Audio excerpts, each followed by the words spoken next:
Yo les potes, bienvenue dans cette nouvelle vidéo. Nono est avec nous, salut Nono. Salut Sacha. Nono, enfin la reprise des championnats. Alors l'entraînement a repris aujourd'hui au Paris Saint-Germain. Renato Sanchez est apte. Marco Verratti aussi a repris l'entraînement, donc c'est une bonne nouvelle. Donc optimisme au Paris Saint-Germain pour la présence de Marco Verratti contre Benfica mercredi prochain. Il devrait normalement être au repos pour le match de samedi contre Nice.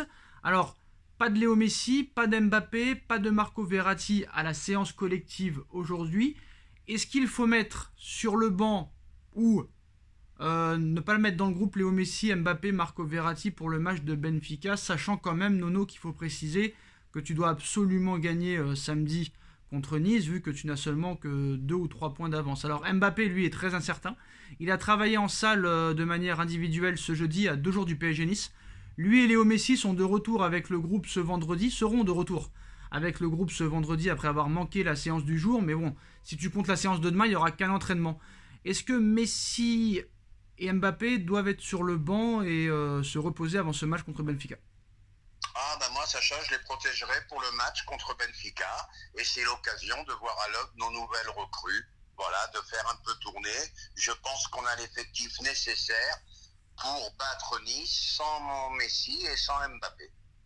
Alors souvent on disait qu'il fallait faire tourner à juste titre, mais souvent quand tu fais tourner, on a vu avec Tuchel et Pochettino, bah tu n'arrivais à rien. Tu n'arrivais à rien et après souvent le PSG était critiqué pour son manque de talent sur le banc. Si jamais Messi par exemple et Mbappé seraient sur le banc ce week-end et que le PSG n'arrivait pas à s'imposer, qu'est-ce qu'il faudra en conclure? Eh ben, il faut en conclure que les remplaçants sont pas à la hauteur, que le banc n'est pas bon. Et je pense que s'il arrive un truc comme ça, bah, tu fais rentrer, s'ils sont dans le groupe, eh ben, tu les fais rentrer à 20 minutes de la fin. Alors non, il y a quelque chose d'intéressant sur le mercato hivernal dans quelques mois. Bah apparemment, même si le PSG propose 10 milliards d'euros à l'Inter de Milan, bah le patron de l'Inter de Milan ne voudrait pas vendre Milan Skriniar. Donc j'ai envie de te dire maintenant, il faudrait peut-être passer à autre chose et aller sur un autre défenseur central, non? Eh ben, il est temps, l'Inter ne veut pas. Kriniar dit qu'il aime les tifosi, qu'il aime l'Inter. Ben, on arrête là. On arrête là. Comme dirait l'autre, ça suffit. Ouais, bah il a le droit de dire ça quand même, hein. C'est pas parce qu'il dit ça qu'il peut pas aller au PSG, hein. Oui, oui, non, mais il a fait une interview où il fait comprendre qu'il n'a pas trop envie de partir. Donc, eh ben, reste à l'Inter, Kriniar. Voilà, c'est tout. C'est vrai qu'après, il a pas été au clash avec l'Inter pour partir, hein. Ça c'est sûr. Voilà, tu sens pas un mec qui a vraiment envie de venir au PSG, donc t'assistes pas. Alors Voilà. moi, Nono, il y a quelque chose qui me fait rire. Il y a encore Galtier qui a critiqué le mercato cet été à juste titre. Il explique que tout le monde était d'accord pour recruter un défenseur central supplémentaire plus un vrai neuf supplémentaire, mais ils l'ont pas fait. Va savoir pourquoi. Et surtout, en plus de ça, maintenant, ils sont inquiets à l'aube d'enchaîner les matchs tous les 3 jours jusqu'au 6 novembre. Ils nous prennent pour des cons ou ils ont Alzheimer ou c'est comment? Alors moi, je te dis franchement, j'arrive à ne plus rien comprendre. Hein, je te dis franchement, on veut jeter Neymar. Neymar, il n'est pas parti. Après, t'achètes quand même Ekitike, 35 bâtons, c'est quand même beaucoup d'oseille. Je me demande pourquoi ils l'ont pris. S'ils cherchent encore un autre neuf, faudra bien qu'il joue un jour, ce jeune. Quand tu vois à Dortmund, à Arsenal, 18, 19 ans, les mecs, ils jouent. Eh ben, à Paris, ils jouent pas et on l'achète 35 millions. Pour moi, il y a des choses que je n'arrive plus à comprendre. Ouais, mais t'as pas répondu à ma question. Les mecs, fin septembre, début octobre, ils sont en train de s'inquiéter parce qu'ils n'ont pas fait un mercato à 100% réussi. Ah, ben là, tu as raison, fallait s'inquiéter avant, hein. Point final, hein. Ouais, donc là, c'est assez bizarre. Il y a vraiment beaucoup d'incompréhension quand même parce que normalement, un grand club, hein, même si les priorités estivales ne viennent pas, tu dois toujours avoir un plan B, voire un plan C. Et Tout à moi, fait, je suis entièrement d'accord avec toi, là. je viens de réfléchir, Nono. Moi, je me rappelle sous Carlo Ancelotti, sous Tuchel, sous Emery, sous Laurent Blanc, même quand des priorités du club ne venaient pas, bah Paris allait sur un autre joueur. Et à la fin, bah tu disais, à la fin du mercato, quoi qu'il en soit, le PSG a doublé les postes et il n'y a pas de problème. Alors que là, ils se rendent compte, un mois après le mercato, tous, qu'en fait, ils auraient dû quand même aller sur un défenseur central et un attaquant. Et là, tu vois aujourd'hui, Nono, tu as dû le voir, hein, c'est l'information du jour, que le PSG préparerait une enveloppe de 40 millions d'euros cet hiver pour un milieu de terrain uruguayen du Sporting Lisbonne. Alors cet été, Campos et Galtier n'ont pas totalement été satisfaits par le mercato du PSG. Le club de la capitale était déjà en train de plancher sur le prochain mercato d'hiver. Mais là, on voit que le PSG est sur un joueur du Sporting, un milieu de terrain. Alors que le PSG a besoin d'un défenseur central et d'un attaquant, on va sur un milieu de terrain. Ah, moi, c'est incompréhensible pour moi. Il y a des moments où je lâche l'affaire parce que je te cache pas que je comprends plus rien. Ils cherchent un milieu de terrain. Ils viennent d'acheter Fabian Ruiz. T'as Soler qui peut jouer milieu, qui peut jouer moitié milieu, moitié attaquant. T'as Verratti, t'as Vitinha, t'as je sais plus qui tient encore. Non, mais moi, il y a des moments, je te dis franchement, ils sont censés être des spécialistes du football, mais il y a des moments où je les suis plus. Alors cet hiver, Luis Campos, qui suit toujours de près Gonzalo Ramos, l'attaquant numéro 9 du Benfica, pourrait revenir à la charge cet hiver. Mais c'est au Sporting que se trouverait peut-être la prochaine cible du dirigeant parisien. Il s'agit de Manuel Ugarte, âgé de 21 ans. Il n'est pas portugais mais uruguayen, mais c'est un milieu de terrain, plus même un numéro 8. Tu as besoin d'un défenseur central et d'un attaquant, et ta priorité est un milieu de terrain. Donc je ne sais pas, je ne comprends pas. Je ne comprends pas. Quelle est la stratégie en fait? Ah, ben, tu viens de confirmer de ce que je viens de dire. Voilà, encore un milieu de terrain, milieu de terrain. Alors, faut savoir, soit vous avez besoin d'un neuf, soit vous avez besoin d'un milieu de terrain, soit vous avez besoin d'un défenseur central. Moi, je pense que le plus important, c'était un défenseur central de haute volée et éventuellement un neuf en cas de blessure de Messi, Neymar ou Mbappé.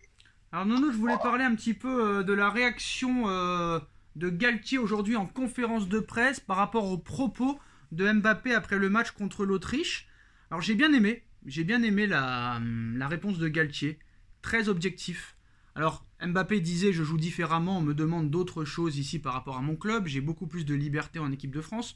Le coach sait qu'il y a un numéro 9 comme Olive Giroud qui occupe les défenses et moi je peux me balader et aller dans l'espace. À Paris c'est différent, il n'y a pas ça, on me demande de faire le pivot, c'est très différent. Donc forcément, on y voit un reproche direct fait à Galtier et à son staff technique et à ses dirigeants aussi, à Luis Campos, dont le mercato n'a pas complètement donné satisfaction. L'entraîneur parisien a répondu à son joueur aujourd'hui en conférence de presse. Et rappelle-toi, Nono, j'étais pas d'accord avec toi quand tu disais que c'est très clairement un clash envers Galtier, mais moi je t'avais répondu, pour moi c'est pas un clash parce que Galtier aussi a critiqué le mercato et Luis Campos aussi. Alors, qu'est-ce qu'il a répondu? Alors Galtier comprend la frustration de Mbappé, mais il nous dit son analyse est juste. Il n'est pas dans la même configuration chez nous et en équipe nationale. C'est une discussion que j'ai eue lors de la préparation, mais aussi avec le président, Nasser, et Luis Campos sur la structure de notre secteur offensif. On était tous convaincus qu'il fallait un quatrième joueur avec un profil différent. Ce quatrième joueur n'est pas venu, c'est dommage, mais c'est comme ça. Kylian a ce joueur de référence en équipe de France qui est Olivier Giroud. Nous, on a une autre animation, d'autres profils, mais qui sont aussi intéressants. La relation technique qu'il a entre Ney et Léo, Kylian, elle est différente de ce qui peut se passer en équipe nationale, mais il dit: je ne pense pas qu'il ait moins de liberté avec nous. Il est le point fixe en haut. Avec Giroud, il a quelqu'un qui lui ouvre d'autres espaces, certes. Nous n'avons pas ce profil-là de joueur, mais il est tout aussi intelligent pour trouver d'autres déplacements avec Léo et Ney, qui lui donnent le ballon dans son espace préférentiel. Et ça se voit sur le terrain. Alors très clairement, là, Galtier nous explique: d'accord, peut-être que tu n'as pas le numéro 9 souhaité, peut-être que ça pourrait être mieux avec un vrai 9, mais quand tu as Neymar et Messi à tes côtés et entouré, que tu es entouré de Neymar et Messi, faut pas venir trop pleurer, c'est ce qu'il est en train de dire entre les lignes. Ben là, je suis content de Galtier, il n'a pas fait la langue de bois, et je le dis et je le répète, je l'ai dit 100 fois. Bon, d'accord, Mbappé, il a Giroud en équipe de France. Bon, écoute, si Mbappé, tu préfères jouer avec Giroud, tu te sens plus libre qu'avec deux génies, écoutez, encore une chose qui me sort par-dessus la tête, incompréhensible pour moi.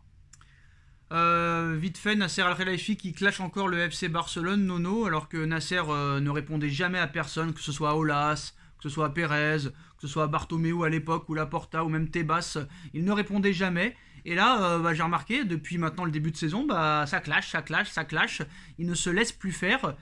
Et j'ai l'impression, Nono, qu'il n'a pas digéré que l'UEFA ait sanctionné le Paris Saint-Germain, alors que d'autres aussi méritaient d'être sanctionnés. Nasser se réveille. il a tellement pris dans la tête par les médias espagnols, par les dirigeants espagnols, et ben il était temps, il rattrape le retard qu'il avait et continue. Moi je dis Nasser, continue.